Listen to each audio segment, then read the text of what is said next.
I have every expectation that this is going to be an unruly group, so let's get used to that. I'm Peter Coleman. I am a student of Mort's and the director of the now Mort Deutsch Center of International Center for Cooperation and Conflict Resolution, and I just want to welcome you all to what we've been calling MD-95.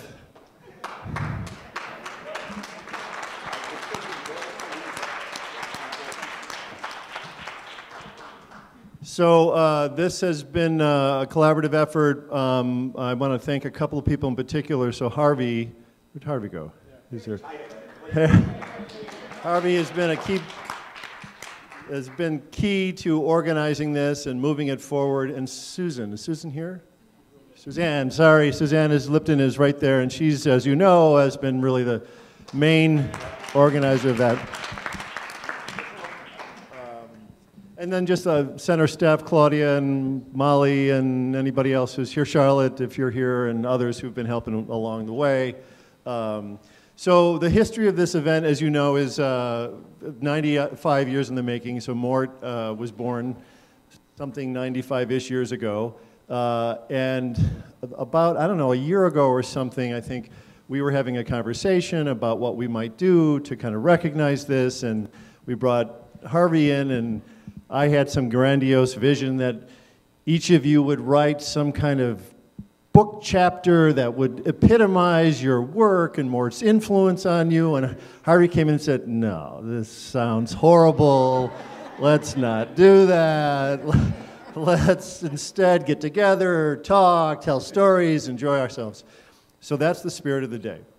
The spirit of the day, as you know, and I think you all have these, right? So these are the, if you don't have these, we have copies of these. This is the sort of plan of the day. But it is really about stories and conversations and sharing sort of appreciation for Mort and influence that he's had on your life, and anything completely embarrassing about him that you'd like to share, he's really interested in and open to. If you look at the event, the way it will unfold is chronologically. The 1960s will go first, the 70s. The 80s apparently only have 15 minutes. We weren't very fond of the 80s. So I think that's a typo. We'll give you a little bit more than that. Then there'll be a break at 2 o'clock, 2:30. And then the 90s and beyond will go. And so what people have asked for introductions. I think what we'll do is, as each decade comes up, they can kind of quickly introduce who in their decade is around, right? And we'll try to do that pretty quickly, because otherwise we won't have any time to share our stories. And then there'll be a break, about a 15-minute break. And then there's a reception at 4:30 downstairs on the second floor in 229 Thompson, where we've invited more of the community and the college and others as well. So there'll be a celebration and wine and cheese and things there at 4:30, right? So that's how the day goes. Any questions? All right, that's what I like. So we will start then with the 60s. And Barbara Bunker is the coordinator of the 60s. So I think she'll take it. I think that all the 60s people ought to stand and wave at you so that you can see them, okay?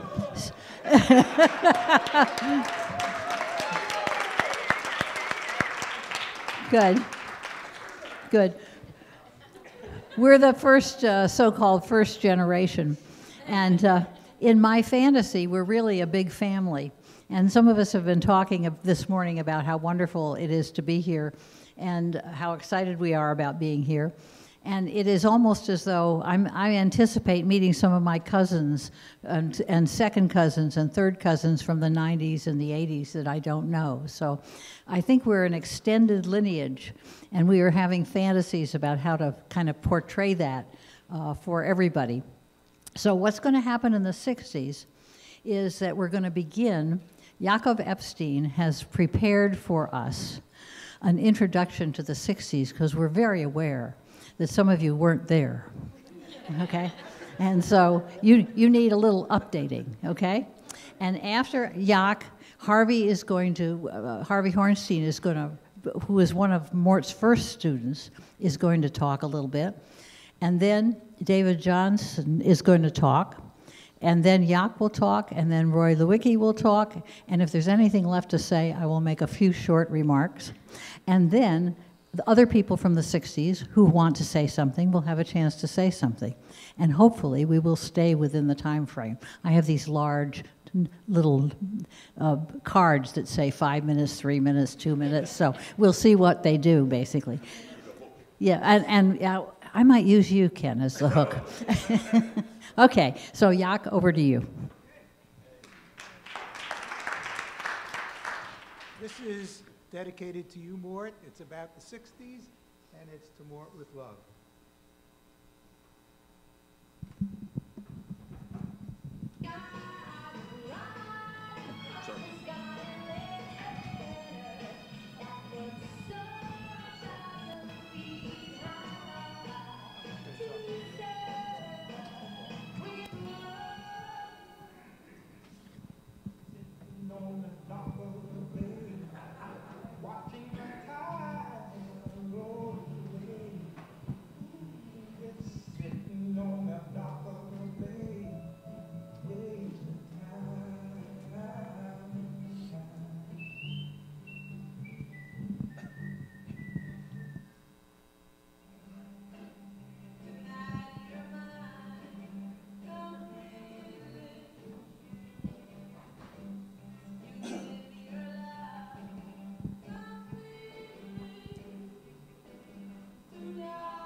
decade, and well, we couldn't have done it without Mort being there to give us a perspective on what was going on.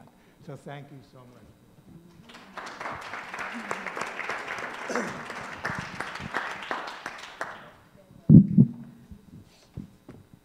I thought it would be easier to follow that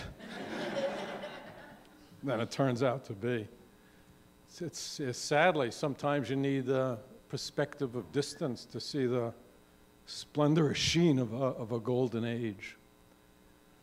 Anyway, in 1962, take my word for it, Friday of Thanksgiving weekend in 1962 was a bright, sunny day. But it was a day for a time when I found myself feeling very dark, and it was very bleak, and it was very sad. I'll tell you why in a moment. In 1962, I was here at TC, and I just completed my MA degree in personnel psychology. And I made the switch. I applied for the social psychology program and was accepted. And the core faculty in that program at the time were Goodwin Watson, some of you may know his name, Kenneth Herold, and not Mort Deutsch, Matthew Miles. Matthew Miles. By that time, 1962, I'd already read a book that some of you may also know, an edited volume by Cartwright and Zander. Group Dynamics, right? I read it enthusiastically. I underlined. And so do I. You probably have my volume. I'll recognize it because I underline nearly every word on every page. But one article in that book impressed me over all others. In fact, it was the reason I switched from personnel to social psychology. And the article was by this guy, Mort Deutsch. And it was an article based on his dissertation on cooperation and competition. Some of you may have read it in your years. And I said, oh my God, you can systematically and scientifically study human social thinking and behavior and feeling. I want to do that. And so I applied for the social psychology program. I was accepted. And I looked for other work by this fellow Deutsch. And among the articles I read was one that he published with Bob Krause, right, in 1960 on bargaining, threat and bargaining, right? And I said, that's it. I love this stuff. I went to Ken Herold. I said, Professor Herold, I'm going to do my dissertation on the effects of different magnitudes of threat on bargaining. Ken Herold said to me, go speak with this fellow Deutsch at Bell Labs, never telling me that they were inviting Mort Deutsch to Teachers College. So I called Dr. Deutsch at Bell Labs. He invited me to come out and chat with him about my ideas.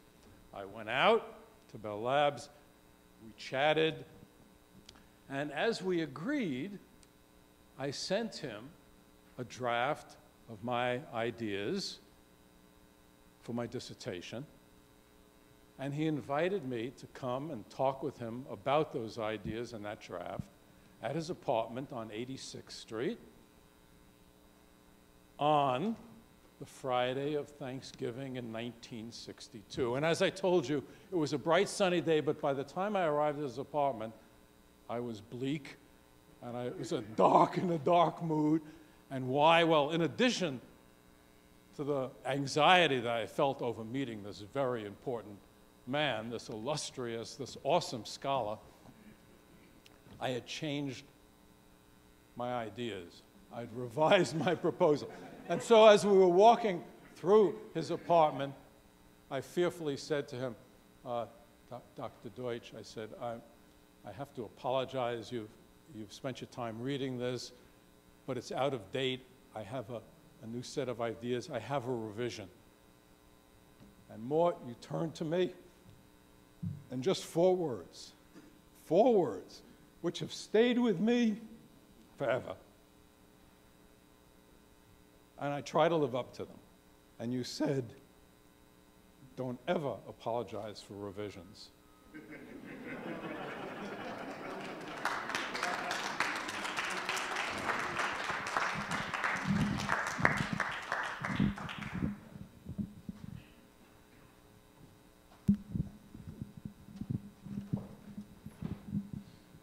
All right, where's the AV person?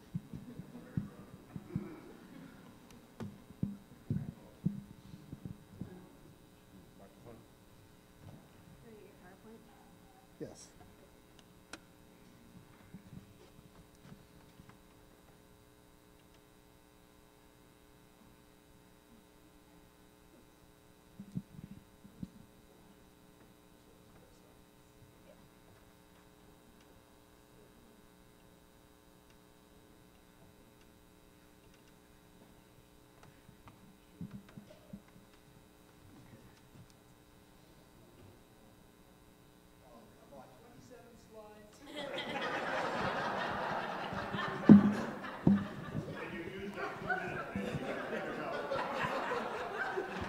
Okay, does this one work? No, this one works. Now, I have good news and I have bad news. The good news and bad news is I only have 7 minutes, which means no jokes. Some of you are saying, good, that's good news. Some of you are saying that may be bad news. But happy birthday, Mort.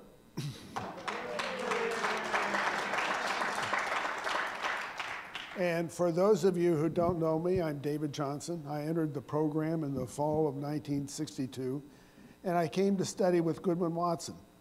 And as Harvey knows well, Goodwin retired a year early, so he was gone when I got here. And there's good news, bad news of that, because in 1963, Mort replaced Goodwin as head of the program. And then in '66, I finished and moved to Minnesota, and where I've been ever since, much to my amazement. Now, I entered the program out of the civil rights movement. So I came to Columbia knowing that those of us in the field really didn't know how to change racism or to resolve conflicts or to create peace. But I thought I would go to graduate school, find out, go back to the front lines, you know, and then we'll do this. And once I got to graduate school, however, I find out that nobody knew how to end racism. And again, much to my amazement, I became a researcher, you know, instead of a practitioner. And there are 3 major influences that I would like, of the many, many, many influences that I thought I would mention today. The first one's intellectual. Second one is Mort's personal acceptance of his students. And third is the generosity Mort had with his expertise and time. And in terms of intellectual influence, Mort taught us to be tough-minded theorists, innovative, creative researchers. He said, make cautious conclusions close to the data, but when you think of the implications, be grandiose, not picayune. And he socialized us into a theoretical tradition, and so which began in the early 1900s with Kurt Kafka, founder of Gestalt psychology, who said groups are dynamic systems in which interdependence among members may vary. And Kurt Lewin then took that notion and extended it a little further, saying that members are made interdependent through common goals. And then Mort developed the seminal definitive theory of cooperation and competition, which you all know, so I won't bother reviewing it. And then with my brother Roger and I, we took Mort's theory and extended it with our own research, but then applied it to education and other settings. And Dean Cheswold, who's here in the room somewhere, took social interdependence theory, applied it to business and industry. And Carl Smith, another student of mine, took it and applied it to engineering education. And Lori Stefflin, who's here, took it and applied it to program evaluation. And, but this long theoretical tradition made us very thankful to be students of Mort and very honored to be Kurt Lewin's grand student. And so turn to the person next to you and say, you are either Kurt Lewin's grand student or their great-grand student. Say, congratulations, congratulations. Say congratulations. Now, the second influence was acceptance of students. And there are far more dramatic examples with me, but in order to protect people's reputations and so on, I'll use me as an example. And that is in the summer of 1963, I was arrested as part of a series of protests trying to stop the building of the Downstate Medical Center until the trade unions would hire minority workers.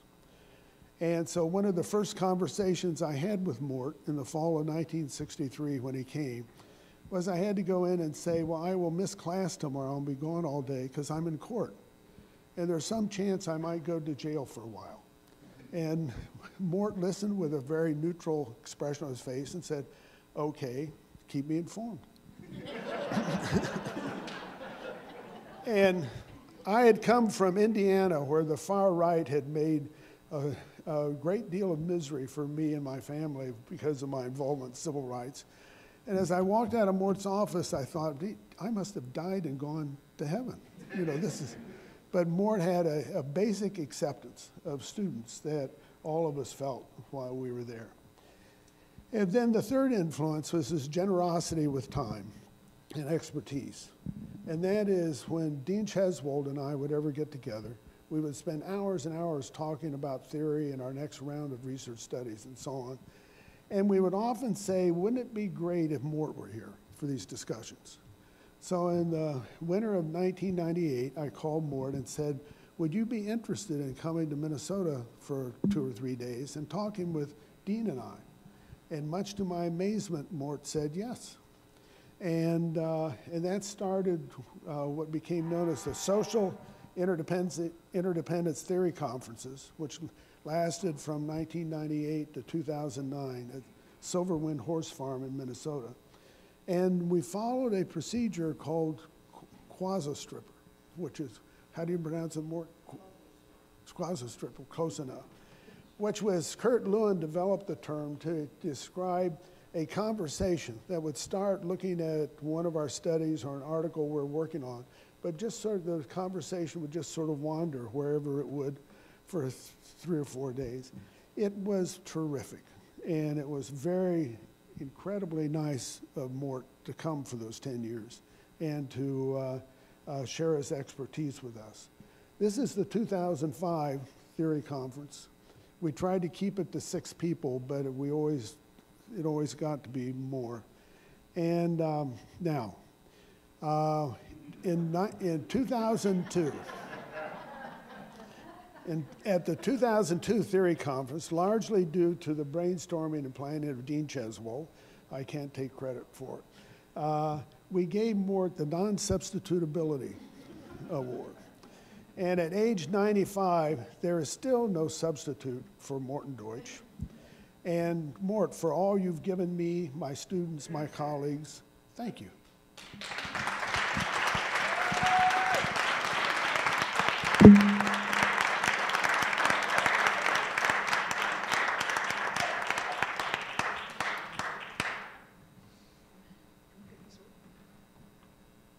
Suzanne, can we get it off?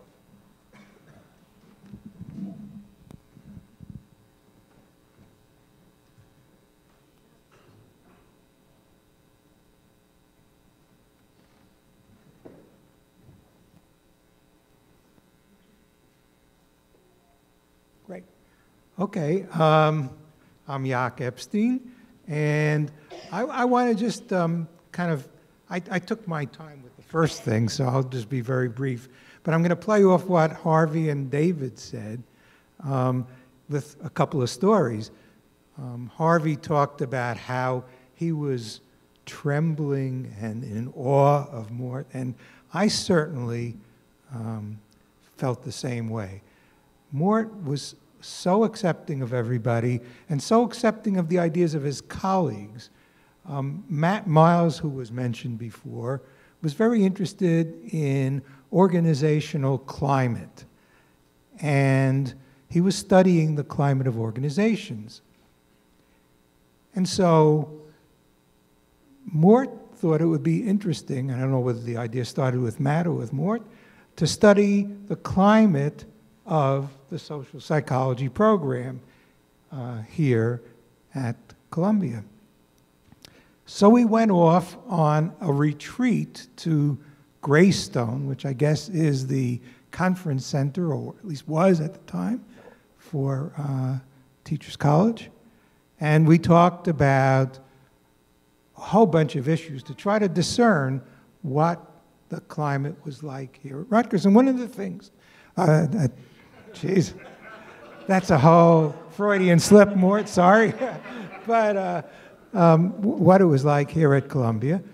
And one of the things that came out was that it wasn't just Harvey and I, but I think most of our colleagues, students, were in awe of Mort and just thought that it was hard for us not to treat him with incredible respect, and I couldn't call you Mort.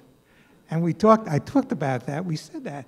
And he said, oh no, just call me Mort. And I said, okay, I will call you Mort, Dr. Deutsch.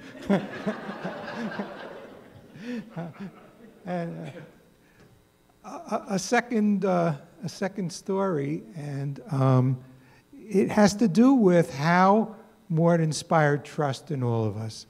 I'll tell you a story that I can't believe I shared with Mort on the day I was going to defend my dissertation. Our students, Harvey and I and whoever else was around, we would go to the Interchurch Center on Riverside Drive and 120th Street to have lunch with Mort. I was standing on the corner. We had just come down from the Horace Mann building where you can get out through the entrance there, and standing on the corner of 120th Street and Broadway. And the cars were whizzing by, and I thought to myself, gee, I could step out into Broadway, get hit by a car, and then nobody would ever find out that I knew nothing about what I was doing in my dissertation.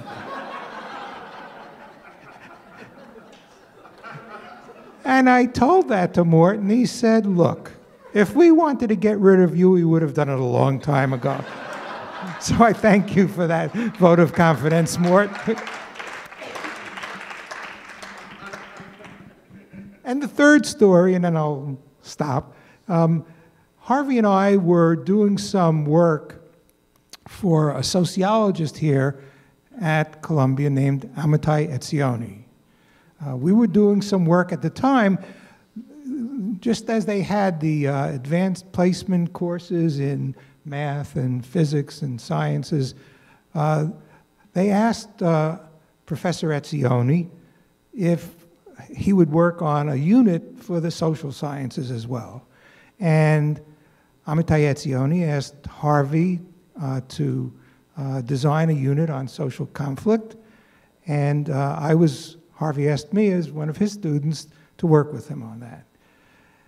And lo and behold, a couple of weeks later, Etzioni sends a letter to Mort. Now you got to remember, Etzioni was Israeli, he spoke Hebrew fluently. My name was Yaakov, My nickname was Yak. It's about as common in Israel as John is in the United States. And, people call John Jack, and they call Yaakov Yak. So Mort gets a letter from Etzioni, and it says that he wants to talk to him about the work that Zek was doing. And Mort looked at that, and he said, "My God, he's reduced you to a nonsense syllable." So, Mort, we have all these wonderful memories, and I can't thank you enough for giving me the opportunity to study with you during the 60s, this amazing, turbulent time, and give a perspective on all this. Thank you very much.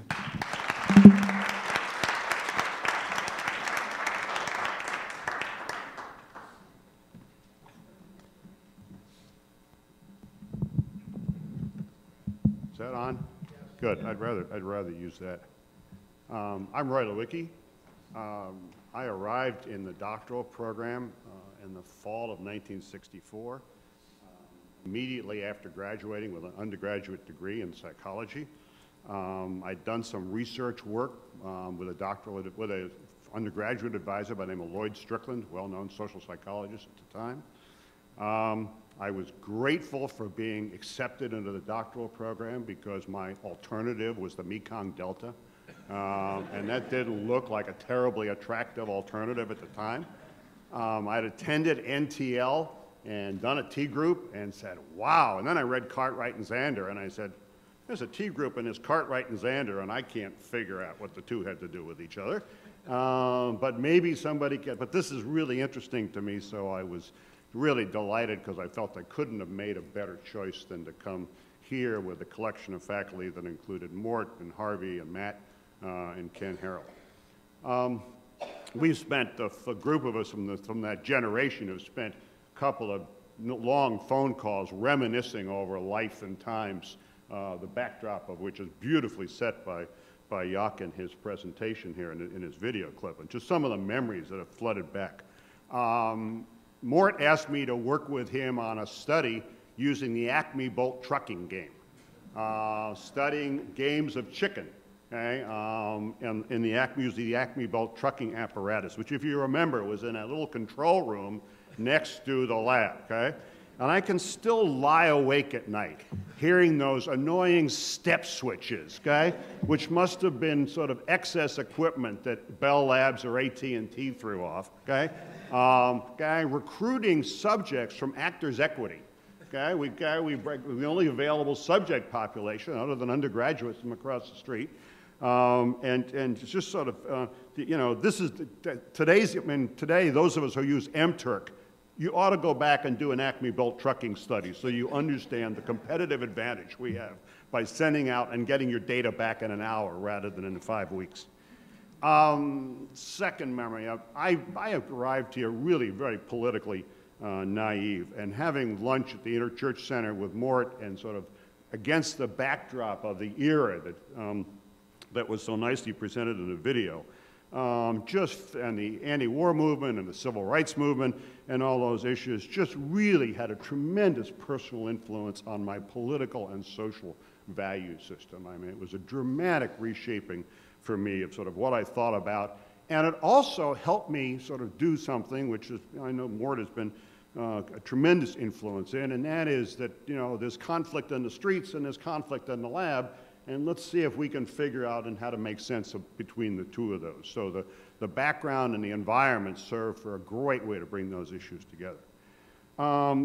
Great research conversations. My cellmate, Jeff Rubin, who's unfortunately passed several years ago, used to depart the lab and go down and shoot pool in a pool hall on 97th Street and Broadway.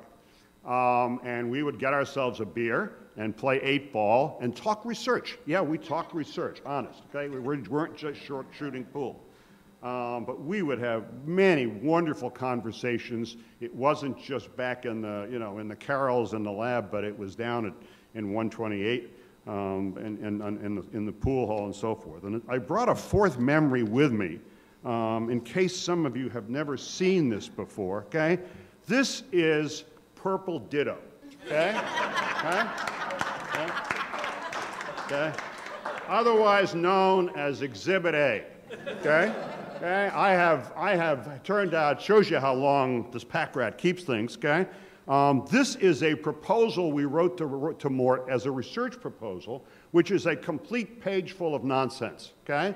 It talks about the issue of fate control in an intergenerational sense and as an abstractified property of a structural system, i.e. history versus physics, dichotomizes well. In consideration of the ramifications of this conceptualization, it occurred to us that the relation of fate control and faculty mediation in diffuse, semi-diffuse, and structured social systems might necessarily be conceived of as an all or none affair. In fact, quite to the contrary, the obverse is likely to be true, and this might best be represented by the following abstract diagram. This is after we'd all read Talcott Parsons, and nobody could make any sense at all of what Talcott Parsons, okay? And we got charts and diagrams and mediating variables and all kinds of things like that. I have 3 copies, so one to Mort, one to Yaak, one to Barbara to sort of to remember us all by. But not only did this stuff include all our notes, but the smell of the ditto fluid, okay? Okay, was your intoxication, okay?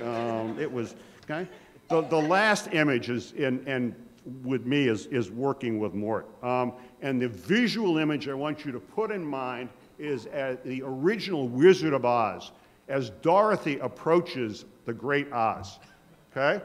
Okay? Mort is sitting in the back of that long hallway at the back of his office. I went and pasted out in here because it seemed like about 100 yards. I know it's only about 20 feet, but it seemed like 100 yards, okay? It was all our fantasy, okay? We would peek around the corner to see if he was there. Jackie Ferguson would either give who was the secretary at the time, would give a thumbs up or a thumbs down about whether he was approachable or not, okay? We all knew that Mort was a practicing psychoanalyst, okay? Okay? So obviously, all analysts completely understand you and all of your neuroses before you've even said a word, right? Okay? So you'd sort of peek around the corner and then you'd knock and Mort would give you the half glasses routine, right? And I felt myself completely wither and fall away. I had no idea what I went in there for, okay? The questions stumbled out, okay? I stuttered, stumbled, and eventually you sort of, oh, he's actually going to help me, okay? He's not going to do a complete analysis on me. He's just going to help. Wonderful, okay? So those are just some of the recollections. The influence on Mort, I just want to mention 4 things. First, the embodiment of theory to practice.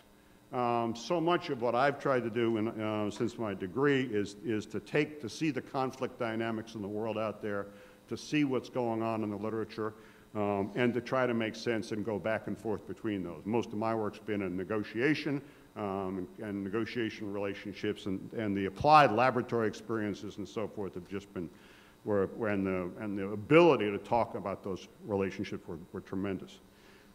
Second, as others have mentioned, Mort always pushed you to think for yourself. It was not I know so many doctoral students and senior people who come out of doctoral programs and they're little imitations of their advisor. Doing the same research field, conducting the same stream of studies. That was a totally different experience. And when you look at the diversity of people in this room and the careers they've pursued and the things that they study, I can't think of anybody who could have, any way that anybody could have been more generous with their time and encouraging people to go out and develop your own ideas and your own thoughts. Third, a standard of excellence. There was clearly you weren't allowed to do half-hearted work. You were constantly pushed to think, there's nothing wrong with revision, as you mentioned. And that's had a tremendous impact on me and the work that I've tried to do. And the last thing I want to mention is that Mort may not know this, but he informally was a matchmaker. My bride, Deborah Lewicki, sitting over here, was a master's student at Teachers College, my last year of my doctoral program. She and I had a blind date with a bunch of my college roommates and college friends in the fall of 1967.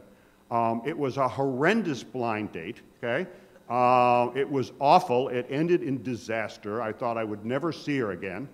And then she showed up, and I showed up at a lecture that Mort was given on conflict management early in 1968. I was dressed up in a coat and tie. I looked mildly civilized. She agreed to have coffee with me, and after 46 years of marriage, we have to trace that back to Mort's influence. He didn't know it at the time, but thank you, okay, for what you were able to do. Anybody wants a closer examination of personal appearance? The smell is all gone, but the ink is still there.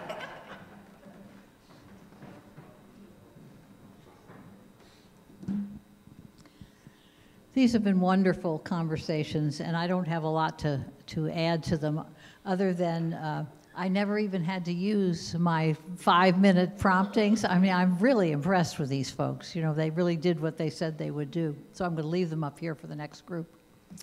I want to say just a few things about Mort's impact on me. I came in 1964, and I came as a second career person. I had been working at Duke University in student activities for 8 years before I came back to school. And I did not know, as many people don't know who come to graduate school to get a general education, how to think. And Mort taught me to think. And I am enormously grateful for that, especially as I work a lot in organizations, and I find that a lot of people don't know how to think carefully. And it's not, you know, they think more generally. And it's a skill you learn as a graduate student in a good graduate program. And it has changed my life because I discovered that not only did I learn how to think, I love ideas. And Mort also helped me to understand that. In the world outside, the word interesting is a word that is sort of a pejorative. But in our experience with Mort, if something was interesting, it meant it was worthwhile. It was worth thinking about, basically. And so I learned to focus on and to think more deeply and to find what was interesting out there. And I can remember once at a graduate seminar, to pick up on what some of my colleagues were talking about, everybody was scared to death to say what they thought about what was going on. Nobody was talking. There was this sort of deepening silence that, you know, was about some obscure topic, and it was more and more uncomfortable. And finally, the voice said, if you don't talk, you won't get rid of your bad ideas. I have used that in endless student groups, just endless. It's a great line, and it always works, basically, to free people up. In my work organizationally, because Mort is a psychotherapist, he taught us to think about different levels of individual, group, interpersonal, organizational, to think about how ideas would translate to different levels of. And I use that all the time in organizations. It's been enormously helpful to me in practice. The fact that Mort, this is a repeat of what other people said, accepted the fact that we were all different and we didn't all have to be little clones of him, enabled us to all develop our own kind of interests and do what we felt our strengths were. And that is a gift that not a lot of professors give their students. And so I want to say thanks, Mort, for that. He encouraged me to become much more practical. In fact, he said to me once, Barbara, you really don't ever have to do another laboratory experiment. Now, you could read that several ways. But I took it at his face value, basically. So anyway, the final thing that I remember, the final quote that I want to share was after the Greystone thing that they talked about, there was a lot of anxiety about that was well expressed about how Mort was treating us and whether we knew what Mort thought about us, et cetera, et cetera. And I was talking to him one day about it, and he said, Barbara, I think that I have a rather wide band of acceptance and a rather narrow band of elation and a rather narrow band of rejection. And that really captured for me, my interactions with him in a very helpful way. And I felt very much more relaxed about my relationship with him as a result of his describing himself that way. So I want to make sure that before I quit, we acknowledge some of our colleagues who have left us. Jeff Rubin, we talked about already. Jeff died in a very unfortunate mountaineering accident years ago, and a number of us worked closely with Jeff, so we really miss him. Gene Hittleman, I understand, who was here, some of you knew, died a few years ago. I'm not quite sure how that happened. I'm going to open this up to you now. So if there are other people that we should recognize, I'd like you to mention them. And I want to open this up to other people from the 60s who would like to say a few words. I think we're doing really well on our time, so there really is time. So let me come around with the microphone. The other person who's no longer with us is Bert Brown. Oh, Bert Brown. Say that. Bert Brown, who was a devoted student of Mort's and very interested in negotiation. He and Jeff both wrote a book together on negotiation, and sadly, he died in the late 90s, I believe. So, I'll just walk around with this. I want to, Who are you? I'm Larry Finnison. I got here in 1965, and I want to echo some of the comments about Mort's acceptance of us all and all of our different ideas. I happen to have been pretty politically active on campus during that time and involved in the strike, and I was actually one of the 3 TC representatives to the strike coordinating committee that was set up by none other than Mark Rudd before he became a weatherman. In any case, I remember having some conversations with Mort about all of that, and he was quite accepting of it. And I always had a sneaking suspicion that he had a great deal of sympathy for it. And that was kind of reinforced when he began to tell me about some of his own experiences in the late 1930s at City College, in which he had many similar political conversations, I believe, with his classmates in the alcoves and cafeterias around City College. So I think there's a great sort of historical kind of continuity in all of this, and I'm very grateful to that. Also, one very quick note, which is that I got into quality management work and invented a game which we called Infodynamics. And I discovered, sort of at the end of all of the work that I did on it and consulting I did with it, that what I had done really was to simply recreate a much fancier version of Acme Bolt. And I'm very grateful, first of all, to Mort for having introduced me to all of that, and also that I actually had the sort of self-consciousness to ultimately discover the connection. So thank you, Mort. I appreciate all of your help to me and all of our colleagues.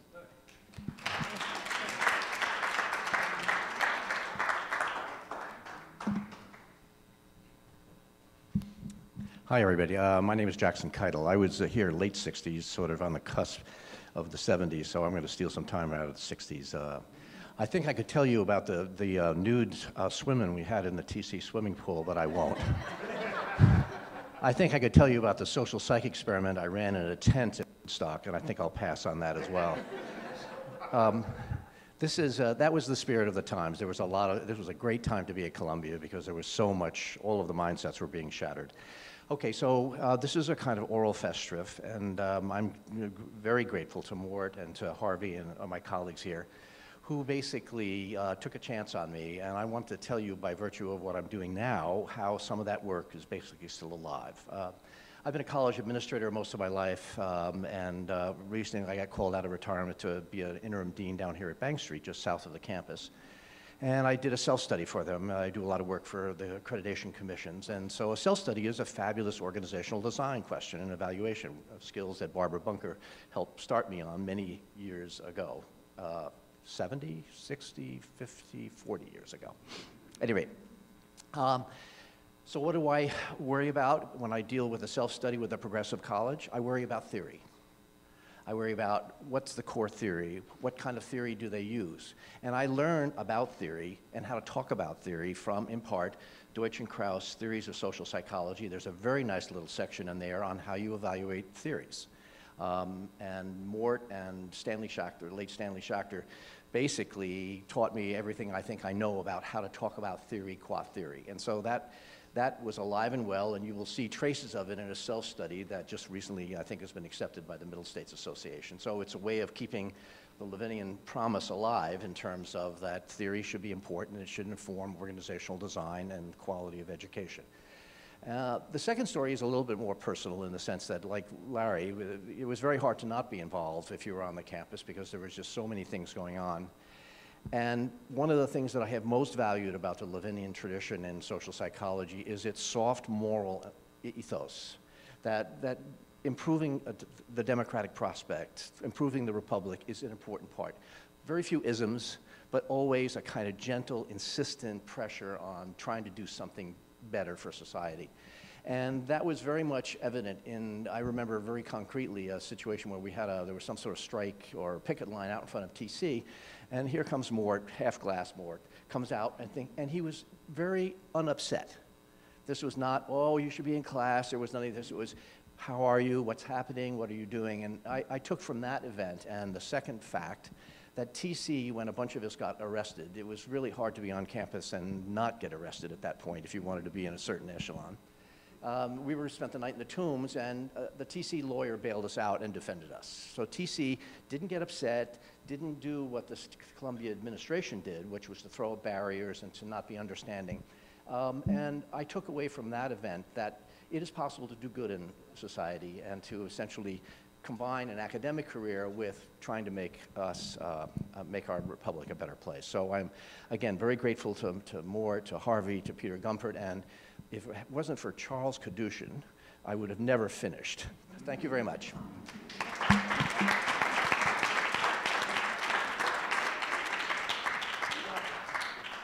have about 5 more minutes. Anybody else? Lois.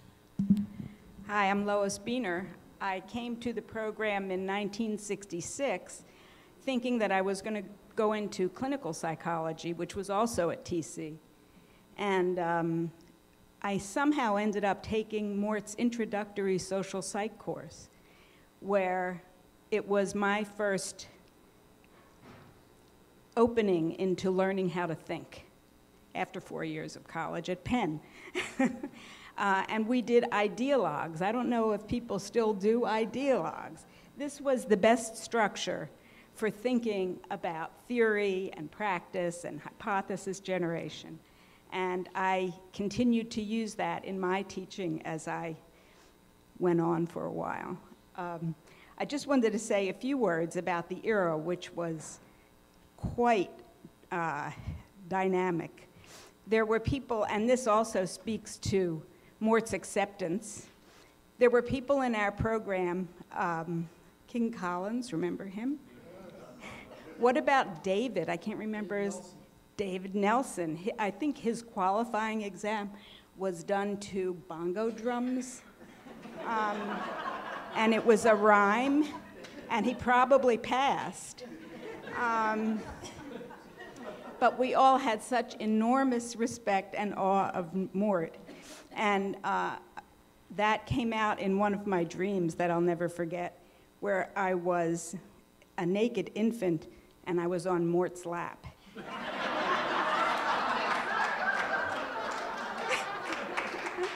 But I trusted him not to hurt me.